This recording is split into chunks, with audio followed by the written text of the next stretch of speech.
रात का वक्त और चारों तरफ गहरा सन्नाटा। आसमान में काले बादल और हल्की चांद की रोशनी। गांव के बाहर बने तालाब की पगडंडी पर जाता हुआ हरिया अचानक उसको पीपल पर पुराने पेड़ों के झुंड में कुछ ऐसा दिखा कि उसका खून सूख गया। नमस्कार दोस्तों, डर की दास्तान में आपका स्वागत है।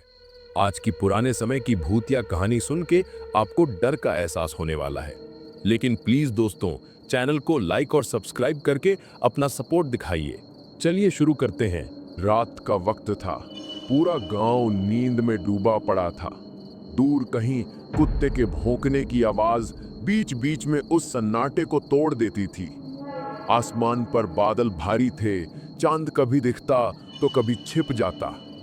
हवा में ठंडक थी, लेकिन उसके साथ एक अजीब सी गंध भी थी, जैसे पुराने कुएं से सड़ी मिट्टी की महक आती है। डुमरिया गांव के बाहर एक पुराना तालाब था। उसी तालाब के किनारे बरगद और पीपल के बीचों बीच एक बहुत पुराना पेड़ था, ऊंचा, मोटा और अपनी जड़ों से जैसे जमीन को पकड़ कर रखा हुआ। लोग कहते थे उस पेड़ पर बूढ़ी दायन बैठती है। दिन में पेड़ बिल्कुल शांत लगता, पर रात होते ही उसका रूप बदल जाता। गांव वाले उस रास्ते से अंधेरे के बाद नहीं गुजरते थे। बच्चे तो दिन में भी वहां खेलने नहीं जाते, पर एक था हरिया, जो मानता नहीं था इन बातों को। हरिया खेत में काम करता था, दिन भर हल चलाता, गाय भैंस संभालता। उसी दिन शाम को खेत में पानी लग गया था, तो उसने देर कर दी। जब वो लौटा तो रात के 10 बज चुके थे। दूर दूर तक बस हवा की सरसराहट थी। कंधे पर फावड़ा डाले हरिया तालाब के पास से गुजरने लगा। चप्पलें कीचड़ में धंस रही थीं। उसे याद आया, अरे ये तो वही रास्ता है, लोग कहते हैं इधर रात को मत जाना। फिर खुद ही मुस्कुरा दिया, ऐसा बकवास बातन है, कौन चुड़ैल भूत होते है आजकल। जैसे ही वो पीपल के पास पहुंचा, हवा अचानक ठंडी हो गई। पत्तों की सरसराहट तेज हुई, जैसे किसी ने ऊपर से झटके से हिलाया हो। हरिया ठिठक गया। उसने चारों तरफ देखा, अंधेरा, बस चांद की हल्की रोशनी और पेड़ के नीचे साया। वो बढ़ा, तभी उसकी नजर पड़ी, पेड़ के नीचे कोई बैठा था। सफेद कपड़ा, खुले बाल, सिर झुका हुआ। हरिया रुक गया, दिल धक धक करने लगा। कौन है उधर? उसने आवाज लगाई। कोई जवाब नहीं आया, बस हवा और तेज हो गई। उसका कंधा ठंडा पड़ गया, जैसे किसी ने पीछे से फूंका हो। वो पलटा, कुछ नहीं। फिर उसने देखा, पेड़ के नीचे जो बैठी थी अब खड़ी हो गई थी। धीरे धीरे चेहरा ऊपर उठाया। हरिया के गले से आवाज निकलनी बंद हो गई। वो औरत थी, पर इंसान जैसी नहीं। चेहरा झुर्रियों से भरा, आंखें लाल लाल जल रही थीं, होठ फटे हुए और दांत नुकीले। उसकी सफेद साड़ी मिट्टी और खून से सनी थी। वो मुस्कुरा रही थी, एक ऐसी मुस्कान जिसमें दया नहीं, बस भूख थी। कहाँ जा रहे हो हरिया? आवाज भारी और टूटी हुई थी, जैसे किसी पुरानी दीवार से टकरा रही हो। हरिया सिहर गया। तू तू कौन है? तू नहीं जानता, पर मैं तुझे जानती हूं। उसने धीरे धीरे कदम बढ़ाए। हरिया पीछे हटने लगा। उसके पैर मिट्टी में धंसते जा रहे थे। हवा तेज होती जा रही थी। पेड़ की जड़ें हिल रही थी, जैसे जमीन खुद जिंदा हो गई हो। अचानक पीछे से किसी ने उसके टखने को पकड़ लिया। हरिया झटका खाकर गिर पड़ा। उसने नीचे देखा, जमीन से कोई हाथ निकला था, सूखा और सड़ा हुआ, जो उसे खींचने की कोशिश कर रहा था। छोड़ दे, छोड़ दे, हरिया चिल्लाया। वो किसी तरह पैर छुड़ाकर भागा, पर वो औरत नहीं, वो दायन हवा में लटकती हुई उसके सामने आ गई। अब उसका चेहरा बिल्कुल करीब था। हरिया ने उसकी आंखों में देखा और लगा जैसे पूरा अतीत उसमें जल रहा हो। किसी का रोना, किसी का जलना और एक औरत की चीखें, सब एक साथ। मुझे छोड़ दे, हरिया ने गिड़गिड़ाया। दायन ने बस फुसफुसाया, मुझे छोड़ा किसने थारे, जब मैं जिंदा थी। हरिया का दिल जैसे सीने से बाहर निकल आने को था। वो पीछे मुड़ा और अंधेरे में भाग गया। हवा में उसकी हंसी गूंजती रही। तू नहीं बच पाएगा हरिया, इस बार नहीं। हरिया भागता चला गया। मिट्टी में पैर धंसते, कपड़े फटते जा रहे थे। पीछे से तालाब के किनारे खड़े उस पीपल के पेड़ की डालियां जैसे जिंदा होकर उसका पीछा कर रही थीं। हवा में उस बूढ़ी डायन की हंसी गूंज रही थी, भारी, गहरी और डरावनी। रुक जा हरिया, आवाज चारों तरफ से आ रही थी। पेड़ों की टहनियां झूम रही थीं, पत्ते जमीन पर गिरते ही जैसे जल उठते। हरिया ने पलट कर देखा। दूर उसी पेड़ की जड़ों के पास वो डायन खड़ी थी। अब उसके बाल जमीन तक लटक चुके थे, साड़ी हवा में उड़ रही थी और उसका चेहरा अब पूरी तरह दिखाई दे रहा था, झुर्रियों से भरा, पर आंखों में खून जैसा तेज लाल रंग। हरिया की सांसें टूट रही थीं। वो किसी तरह दौड़ते दौड़ते अपने खेत की मेड़ तक पहुंचा। वहां से उसका घर बस आधे कोस की दूरी पर था। उसने पीछे देखा, अंधेरा था, पर हवा अब भी कांप रही थी। उसने खुद को संभाला और कहा, भगवान बचा ले, आज दोबारा उधर नहीं जाऊंगा। पर तभी उसके पीछे से कदमों की आवाज आई, ठक ठक ठक। धीरे धीरे कोई आ रहा था। हरिया ने पलट कर देखा, कोई नहीं। पर जैसे ही उसने 2 कदम आगे बढ़ाए, उसे लगा किसी ने उसके कंधे को हल्के से छुआ। उसका पूरा शरीर सिहर गया। मैंने कहा ना, रुक जा हरिया। अब आवाज उसके कान के बिल्कुल पास थी। वो मुड़ा। डायन उसके सामने खड़ी थी, इस बार और भी पास। उसकी आंखों में गुस्सा और दर्द दोनों थे। क्यों डर रहा है मुझसे? तू ही तो आया था मेरे रास्ते से, उसने कहा और हरिया का गला पकड़ लिया। हरिया ने पूरी ताकत से खुद को छुड़ाने की कोशिश की। उसकी आंखें बाहर आने लगी, शरीर कांपने लगा। छोड़ दे, मैं तो बस जा रहा था। डायन का चेहरा अब और पास आ गया। उसकी सांस से मिट्टी और खून की गंध आ रही थी। उसने कहा, तू नहीं जानता हरिया, मैं कौन हूं। हरिया की आंखों में आंसू भर आए। कौन है तू? डायन की आवाज भारी हो गई। कभी इस गांव की औरत थी मैं, नाम था सुभद्रा। मेरे पति ने मुझे इसी तालाब के पास जलाया था। लोगों ने कहा डायन थी, बच्चा खा गई।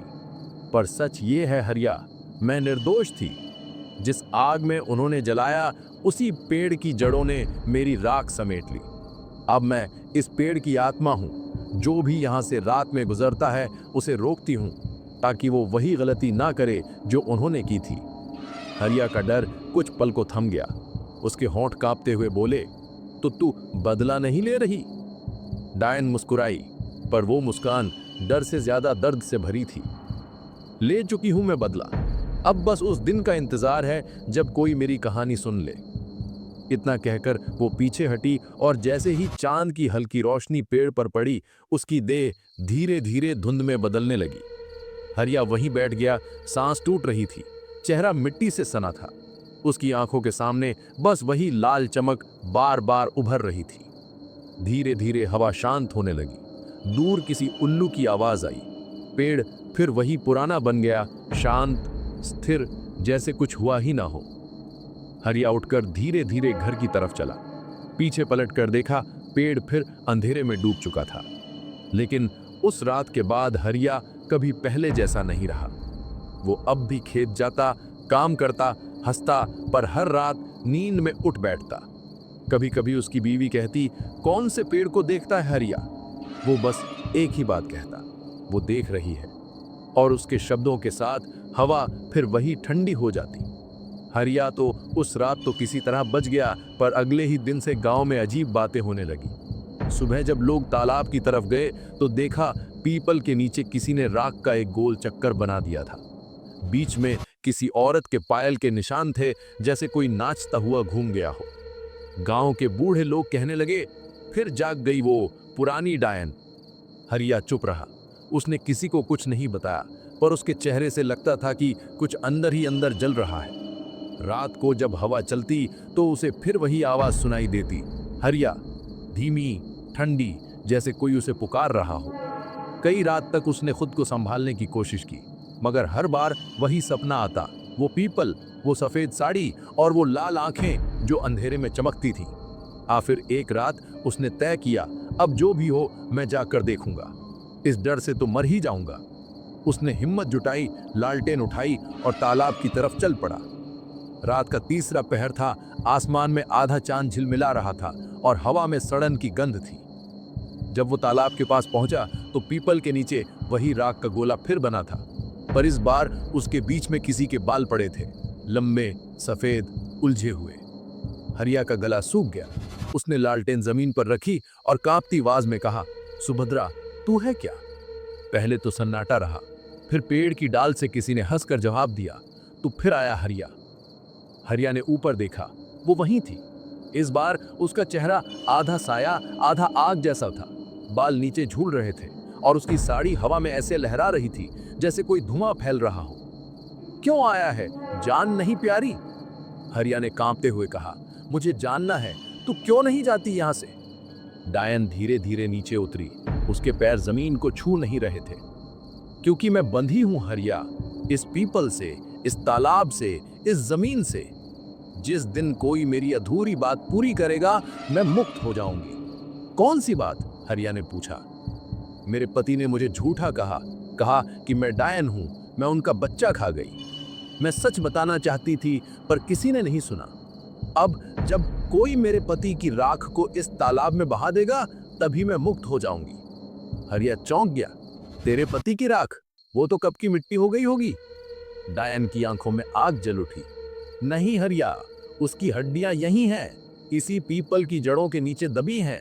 जो भी उन्हें निकालकर तालाब में बहा देगा, वो मेरी आत्मा को चैन मिलेगा, पर जो ऐसा करेगा, उसका अपना खून इस मिट्टी में मिलेगा। हरिया के पांव पीछे हटे। मैं वो नहीं कर सकता। तो मैं फिर नहीं रुकूंगी। डायन चिल्लाई और पेड़ की डालियां एक साथ झूल उठी। हरिया ने भागने की कोशिश की, मगर कुछ उसके पांव में लिपट गया, जैसे किसी ने जड़ों से उसे पकड़ लिया हो। छोड़ दे, वो चिल्लाया। डायन हंस पड़ी। अब तो तू मेरी कहानी का हिस्सा है हरिया। जड़ों ने उसे घसीटना शुरू कर दिया। उसने पूरी ताकत लगाई और अचानक कुछ चाकू जैसा कुछ महसूस हुआ जेब में। वो खेत में घास काटने वाला हंसुआ था। उसने उसी से जड़ों को काटना शुरू कर दिया। हर वार के साथ चीख गूंज रही थी, जैसे पेड़ खुद दर्द से तड़प रहा हो। बस कर हरिया, नहीं तो। पर हरिया ने रुकना नहीं चुना। आखिरी वार पर कुछ टूटा और उसी के साथ एक धड़ाम की आवाज आई। पेड़ की जड़ के नीचे से पुराना सड़ा हुआ हड्डियों का ढेर बाहर आ गिरा। हरिया पीछे हट गया। उसकी सांसें रुक गईं। डायन की आवाज कांपने लगी। ये मेरे पति। वो जमीन पर झुकी, हड्डियों को अपने हाथों से छूने लगी। उसकी आंखों से आंसू बहने लगे, मगर वो आंसू लाल थे। अब मैं जा रही हूं हरिया। उसकी देह धीरे धीरे धुएं में बदलने लगी। धन्यवाद, तूने मेरी मुक्ति का द्वार खोल दिया। लेकिन याद रख, जिसे मृत आत्मा मुक्त करती है, उसका जीवन अब कभी वैसा नहीं रहता। और वो हवा में विलीन हो गई। हरिया वहीं बैठा रहा, सुन्न, थका हुआ। सुबह तक लोग उसे वहीं पाए।